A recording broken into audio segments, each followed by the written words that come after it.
Right now I'm going to just read a quote from Edward Mendell House and what he had to say in a private meeting with Woodrow Wilson, president between 1913 and 1921, from the private papers of Woodrow Wilson. Quote, "Very soon, every American will be required to register their biological property in a national system designed to keep track of the people, and that will operate under the ancient system of pledging.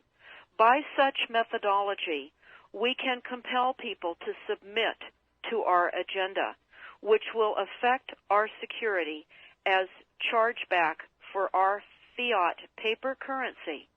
Every American will be forced to register or suffer not being able to work and earn a living.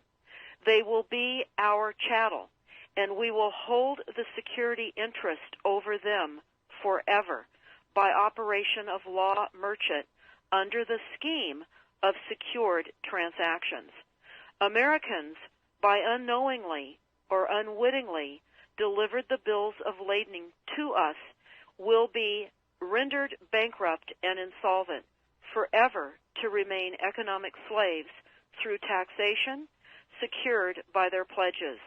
They will be stripped of their rights and given commercial value, designated to keep us a profit that will be none the wiser.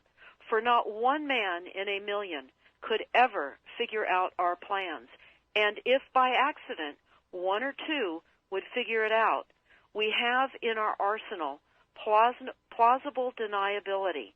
After all, this is the only logical way to fund government, by floating liens and debt to the registrants in the form of benefits and pledges.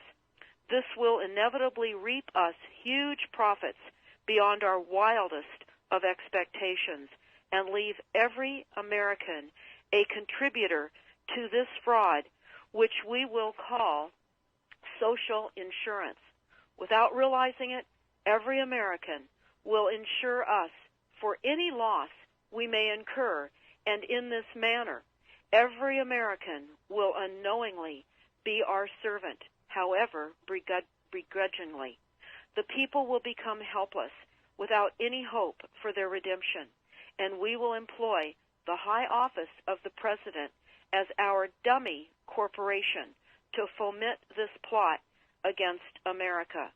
Having established plausible deniability, even if people become enlightened that they had a remedy and pursued it, the attorneys, judges, and legislators could claim that they did not understand the people's claims, especially if the technical requirements for achieving it were not followed pursuant to statutory requirements, requiring the public schools to teach civics, government, and history classes out of federally approved, politically correct textbooks written by the publishing houses owned by the owners of the Federal Reserve would assure that the people would not discover the remedy for a long time, if ever.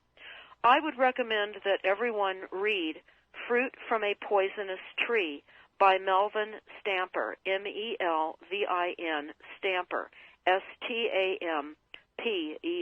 That is Fruit from a Poisonous Tree. This is out of Chapter 2 of Fruit from a Poisonous Tree.